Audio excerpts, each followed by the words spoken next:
Halo Sobat Unis, balik lagi ke podcast kita yaitu Teman Ngopi, ngobrolin pariwisata Indonesia.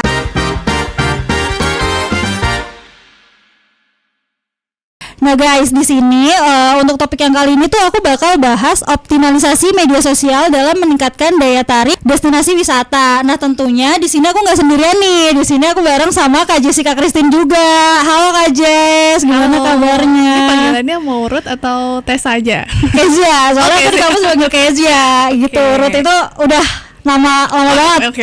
Nah, oh ya guys, fun fact, kita tuh dulu satu sekolah SMP, Yes, ya kan? Dan itu tuh kita kayaknya terakhir ketemu tuh waktu yang pas SMP aja ya. Abis Yes, itu betul. udah. Nah, Kak Jas ini tuh dulu kakak kelas aku guys di SMP 1 Negeri Pasar Kemis, Kabupaten Tangerang. Kabupaten banget ya. Lengkap banget.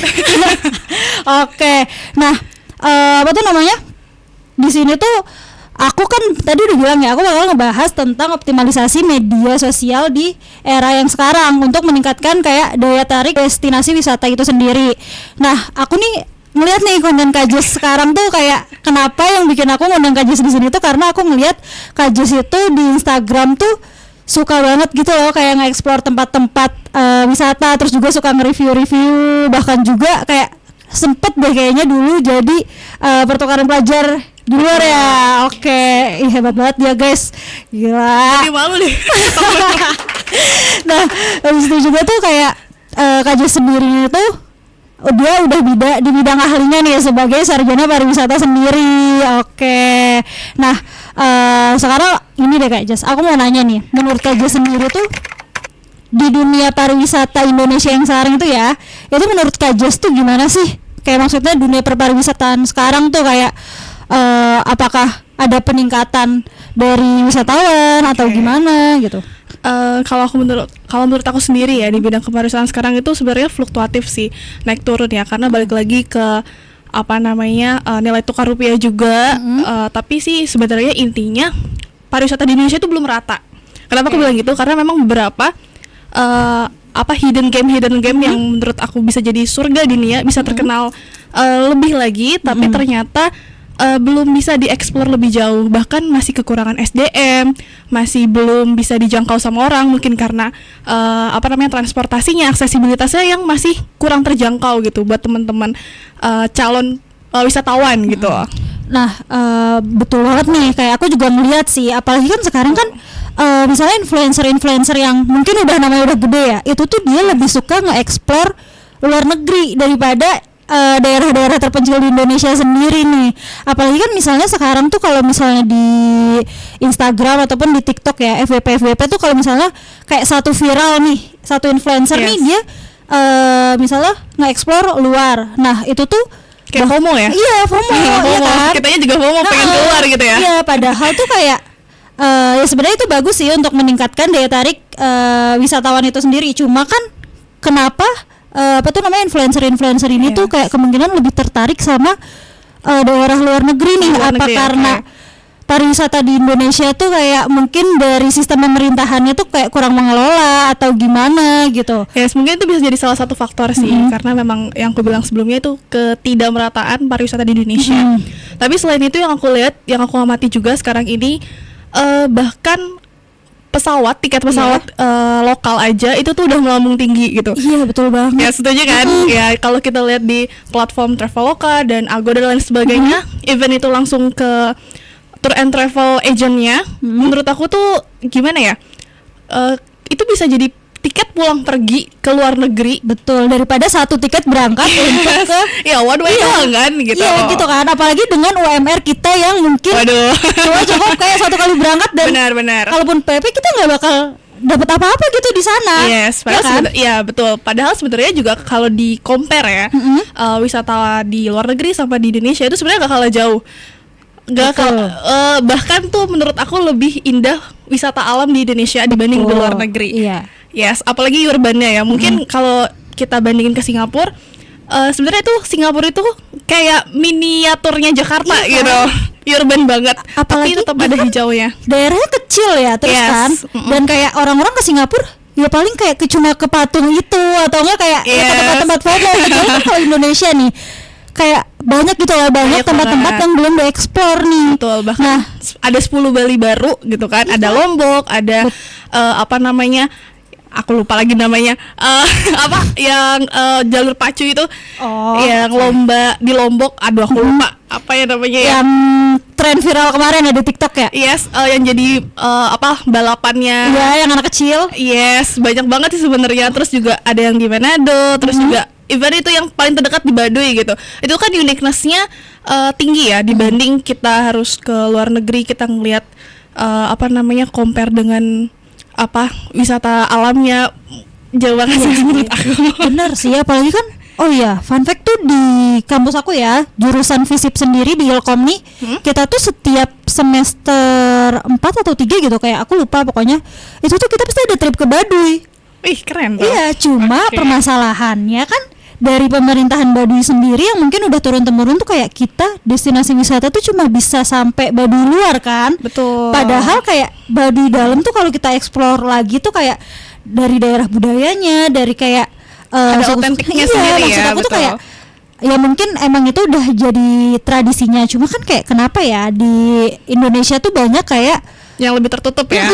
terus kayak misalnya kalaupun misalnya di daerah-daerah Tangerang deh, di Anyer atau enggak di mana, dia tuh banyak destinasi-destinasi wisata yang mungkin bagus-bagus tapi tuh banyak punglinya. Betul. Ya kan, memang. jadi itu kayak bikin entah kita bahkan gak usah ke turis dulu deh, ke kita sendiri itu kan Wisatawan lokal males ya. kan. Dan apalagi misalnya kalau ada salah satu misalnya pengunjung yang mau ke situ nih, tapi itu kan ditargetin nih, misalnya harganya jadi segini terus diviralin, itu Di kan markup langsung ya. iya, terus kan itu langsung booming kan, jadi kan kayak Yes. orang-orang males nggak sih datang ke situ. Nah berarti kan kita tahu sendiri ya kayak sebenarnya tuh dampak dari wisatawan yang mau berkunjung dan kayak memviralkan di sosial media, apalagi kalau misalnya dia udah punya nama gede nih, itu kan kayak berdampak banget kan sama si pariwisata ini sendiri kan. Nah kenapa kayak banyak apa tuh namanya wisata-wisata di Indonesia tuh nggak memviralkannya tuh lewat hal-hal yang positif gitu loh. Menurut Kaja sendiri tuh gimana sebagai as a content creator ya? Iya, mungkin apa ya, negatif. Jadi kayak hooknya tuh negatif gitu ya. Sebenarnya aku juga kalau untuk menangani pungli dan lain-lain, jujur aku juga nggak paham ke ranah sana, karena sebetulnya sebagai insan pariwisata gitu ya, sebagai orang yang berkecimpung di pariwisata, itu sebenarnya nggak boleh pastinya. Iya, betul. Pungutan liar tuh seperti nggak boleh. Cuman kalau gimana ya, adanya warga lokal tuh justru beberapa ini menimbulkan dampak yang kurang baik gitu. Aku nggak bilang dampak buruk gitu ya, karena warga lokal juga sebenarnya sustainable tourism itu harusnya memang berpihak ke warga lokal. Sustainable tourism itu harusnya ada 3 elemen gitu kan. Yang pertama ada budaya, jadi kita harus terus memperkenalkan budaya kita, menjaga otentik kita sendiri di daerah tersebut. Terus yang kedua itu ekonominya tuh lebih stabil dan naik, yang artinya balik lagi ke warga lokal gitu. Terus yang ketiga itu ke alam. Jadi sustainable tourism itu harus berpihak ketiga itu. Alamnya pun juga harus kita jaga gitu. Walaupun kita explore, kita jalan-jalan ke sana, tapi kita juga harus sadar kalau alam itu harus dijaga, harus dilestarikan gitu. Dan harusnya kita sebagai insan pariwisata dan juga warga lokal itu harusnya seperti itu. Cuman memang beberapa SDM belum nyampe ya ke sana gitu pemikirannya. Nah ini nih ngobrolin yang tadi Kak Jess bilang mungkin kayak kita explore tempat di sana. Kayak misalnya kan di era yang sekarang kan kayak orang-orang tuh banyak yang datang, misalnya dia bikin video atau dia bikin konten, itu kan bisa naikin engagement Betul. si pariwisata itu sendiri kan. Iya. Nah kalau misalnya dari POV Kak Jess nih, Yes. pernah nggak sih kayak ada gitu kayak tempat-tempat pariwisata atau enggak kayak misalnya UMKM kuliner lah yang bisa meningkatkan daya tarik wisatawan luar nih, itu tuh pernah nggak sih secara nggak langsung ngontek kakak gitu misalnya buat tag konten di situ atau mempromosikan gitu? Mungkin kalau untuk wisatawan luar negeri sih aku jarang banget ya, palingan beberapa pertukaran mahasiswa dari kayak Turki, kemudian waktu itu dari mana ya, aku lupa. Kalau nggak salah tuh dari Belanda. Itu tuh pertukaran ke kampus aku kan.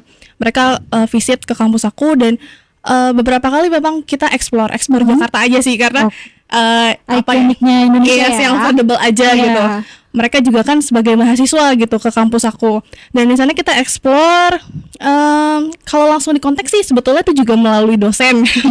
Jadi dosennya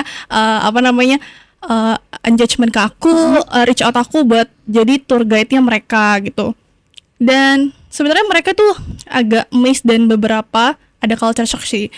Culture shock. Mereka tuh sempat bilang kayak di Indonesia itu banyak banget pengendara motor, di Jakarta sih lebih tepatnya. Di Jakarta tuh banyak banget pengendara motor dan macet banget. Sedangkan mungkin di negara mereka itu nggak sebegitu ramai Rapi, gitu. di situ kan rapi kan susunannya betul. gitu. Jadi mereka agak culture shocknya di situ aja. Dan sisanya sih mereka overall kayak ngasih feedback yang bagus sih tentang Indonesia. Dan salah satunya alasan mereka kenapa pilih Indonesia pilih kampus aku. Ini tuh karena ya mereka tuh sebenarnya pengen explore tourismnya gitu. Jadi mereka tuh pengen lebih tahu gitu budaya, terus juga pariwisatanya, keindahan alamnya itu mereka tuh sebenarnya pengen tahu itu. Makanya mereka visit Indo. Dan kalau ditanya mengenai tadi kan ada Kezia bilang mengenai influencer yang lebih lebih mempromosikan luar negeri. Sebenarnya sih enggak juga ya. Bahkan aku lihat kalau sekarang tuh ada TikTok Go gitu kan, relate ya. Ada TikTok Go, terus juga ada affiliate. Itu sebenarnya sangat membantu promosi pariwisata di Indonesia. Jadi kayak dari dua sisi, dari kreatornya terus juga dari visitornya tuh dapat keuntungan gitu. Iya betul. Saling mutualisme. Jadi yang visitornya ataupun wisatawannya itu bisa dapat voucher dari TikTok itu. Kemudian yang kreatornya juga dapat komisinya gitu. Itu sebenarnya menurut aku lampu hijau banget buat pariwisata Indonesia. Tapi balik lagi, kita harus mengedepankan sustainable tourism itu. Jadi nggak berpihak tentang uang ataupun kemasukan yang terus masuk nih. Tapi padahal budayanya, alamnya, bahkan ekonomi, mungkin ekonominya ikut naik, tapi alam sama budayanya itu turun, kebutuhan mendasar manusia gitu. Tapi di elemen pariwisata itu ada F&B, ada food and beverage. Nah itu yang jadi salah satu daya tariknya wisata gitu, salah satunya gitu. Betul. Terus apalagi ada hotel gitu kan. Hotel juga bagian dari pariwisata, jadi akomodasinya. Bahkan kayaknya kalau kita lihat tuh sekarang di Tangerang menjamur ya. Iya, banyak hotel-hotel yang baru dan kayak di TikTok tuh banyak voucher-vouchernya gitu, ya kan? Betul. Itu sebenarnya sih titik balik pariwisata buat bangkit ya. Apalagi pas Covid itu benar-benar pariwisata tuh bukan nol lagi tapi minus gitu. Tapi adanya platform-platform media sosial yang ngebantu pariwisata itu buat leveling up gitu. Itu sebenarnya ngebantu. Cuman ya itu yang aku bilang, minusnya sebenarnya sustainable tourismnya nggak dijalankan dengan baik gitu. Padahal sebenarnya harus beriringan gitu. Tapi ya kayak sekarang kan kalau misalnya wisata nih, kalau kita ngomongin media sosial, kita ngomongin konten-konten kreator, itu kan orang-orang kayak punya sikap FOMO kan. Nah, apakah sekarang kayak di Indonesia tuh harus viral dulu baru rame gitu kan? Biasanya banyak kan slogannya kalau nggak viral nggak rame gitu. Tapi kan gimana ya? Dari pihak pariwisatanya sendiri tuh juga kadang bikin kontennya tuh kurang gitu. Bahkan kayak harus influencer dulu nih yang viralin, yang punya nama gede dan lain-lain gitu. Itu gimana sih Kak kayak?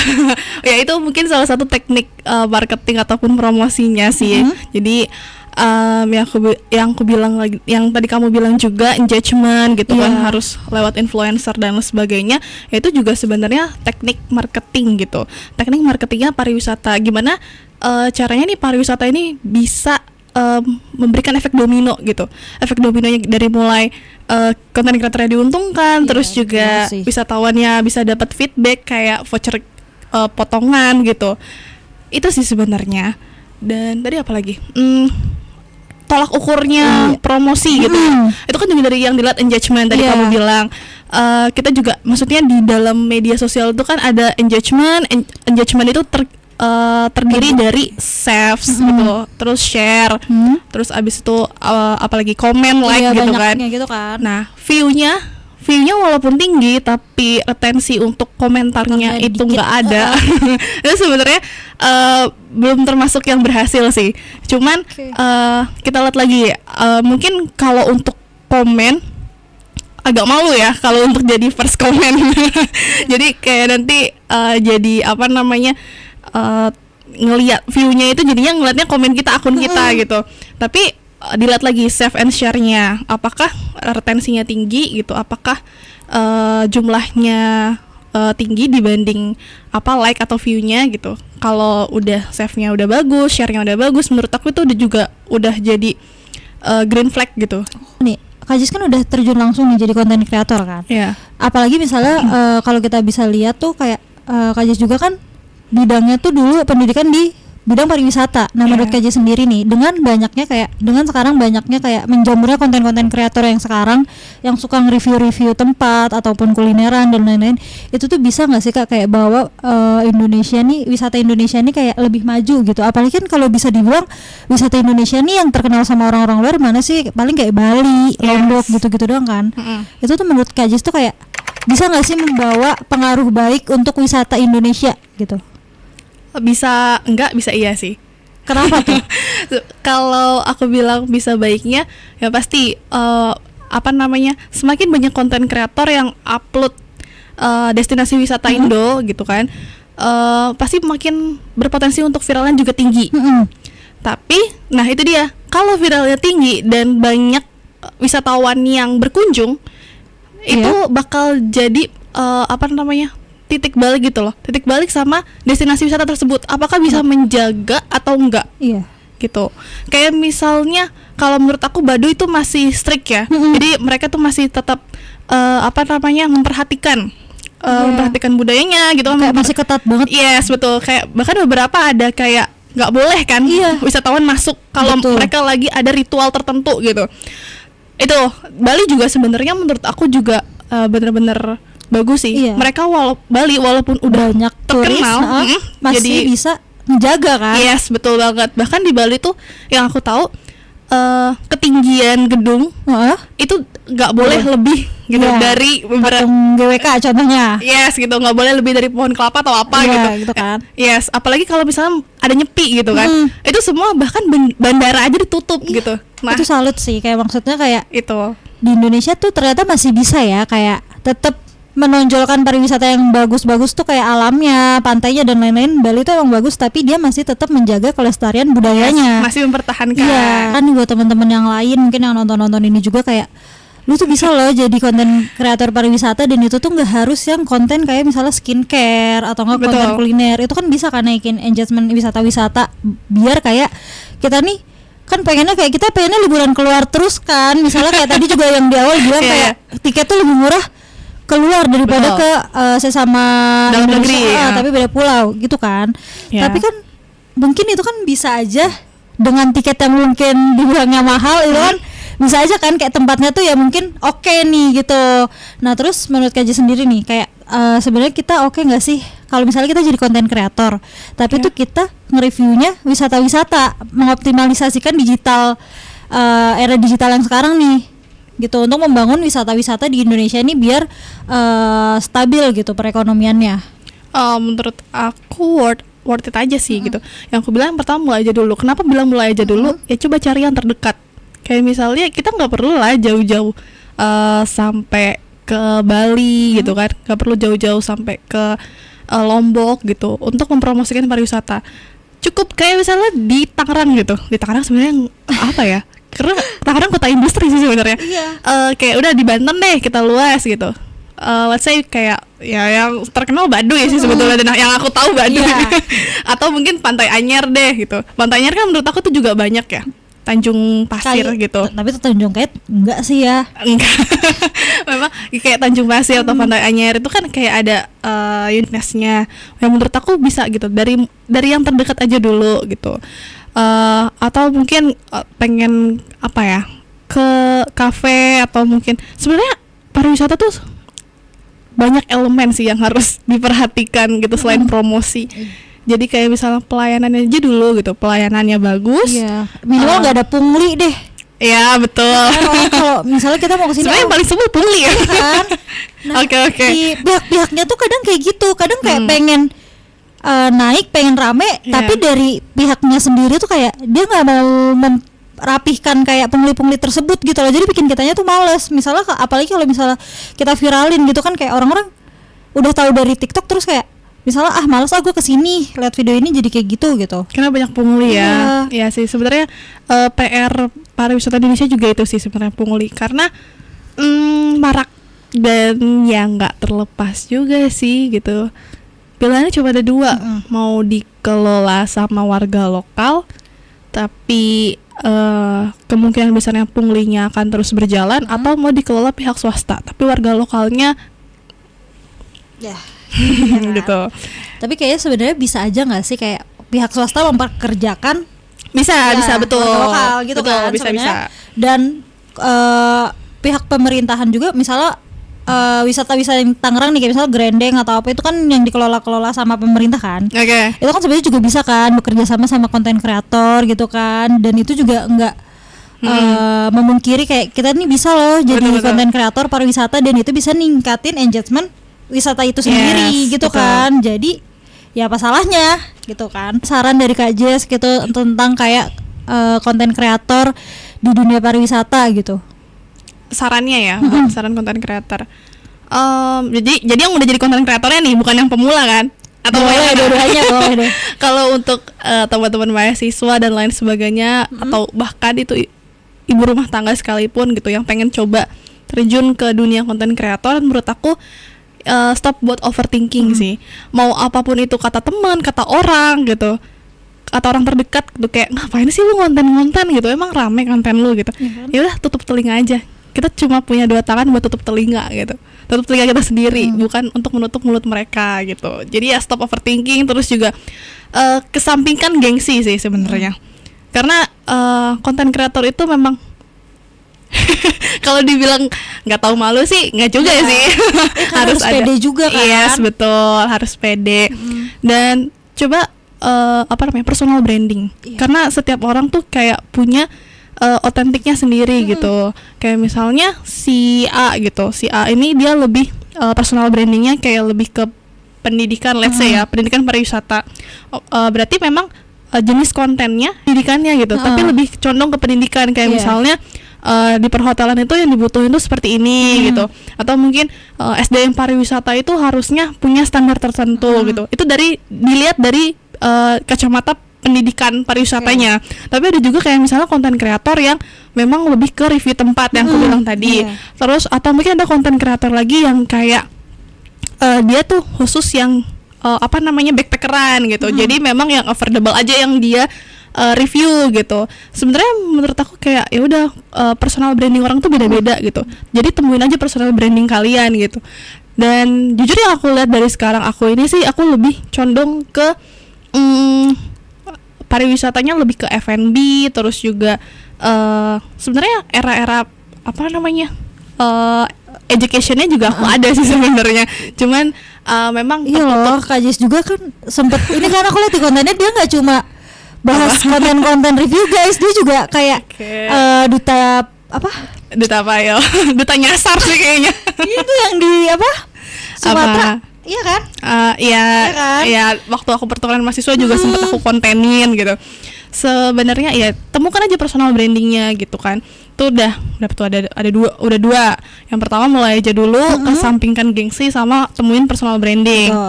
Terus ya udah sih, yang aku bilang konten kreator itu fokusnya tuh ke hasil kontennya.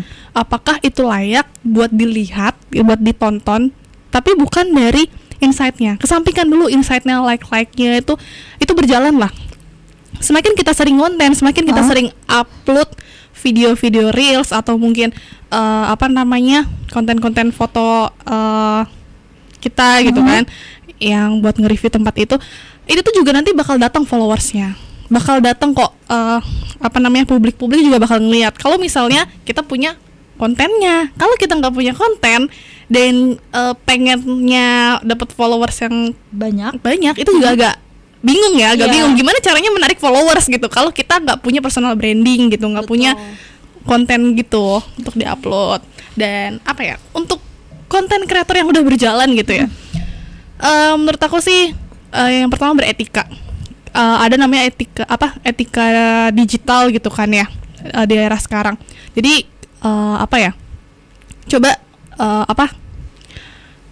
refleksi lah gitu. Coba kita berkaca gitu. Kita juga kerja ibaratnya sebagai konten kreator, bukan main-main kan, ini juga sebagai profesional lah, sebagai bidang profesional. Coba kalian itu memposisikan dirinya itu sebagai konten kreator yang beretika gitu, jangan sampai konten orang lain tuh viral karena keburukannya gitu, kan kasihan gitu kan. Iya, apalagi kayak sekarang tuh banyak banget misalnya konten kreator tuh kayak bahas misalnya di Indonesia tuh wisatanya tuh kayak gini, jadi kayak itu tuh kayak malah memperburuk wisata Indonesia sendiri nggak sih? Jadi kayak apalagi misalnya ada tadi juga yang kita bahas juga kayak mending beli tiket ke sini harganya sama gitu itu kan secara nggak langsung kan kayak nge-brainwash ya. Iya benar. Iya sih yang memang harus ditonjolkan sih kebaikannya aja gitu, kelebihannya aja gitu dari suatu destinasi pariwisata. Ya intinya beretika aja sih. Mungkin ini kali ya buat teman-teman nanti yang nonton podcast kita juga, kalau misalnya kalian tertarik nih sama dunia pariwisata, kayak misalnya kalian juga kayak mungkin punya empati dengan pariwisata Indonesia yang mungkin tertinggal jauh sama pariwisata luar gitu kan. Mungkin kalian bisa jadi konten kreator pariwisata, bahkan itu kan kayak banyak ini gak sih, kayak kalian entah itu banyak benefitnya. Iya, kayak misalnya bukan dari personal uang deh, kita nggak ngomongin uang, kayak kalian tuh bisa refreshing, terus juga bisa kayak jadi portofolio. Iya betul gitu kan. Jujur aku juga tertarik jadi konten kreator sih karena itu, aku ngumpulin portofolio. Ya mungkin itu aja ya guys yang bisa kita bahas bareng Kak Jess. Mungkin di episode selanjutnya nanti kita bisa ngobrol lagi nih bareng Kak Jess gitu. Ya udah. Seru banget ya. Gapingnya nggak kerasa. Iya betul. Oke teman-teman, terima kasih sobat Unis yang sudah menyaksikan podcast Ngopi.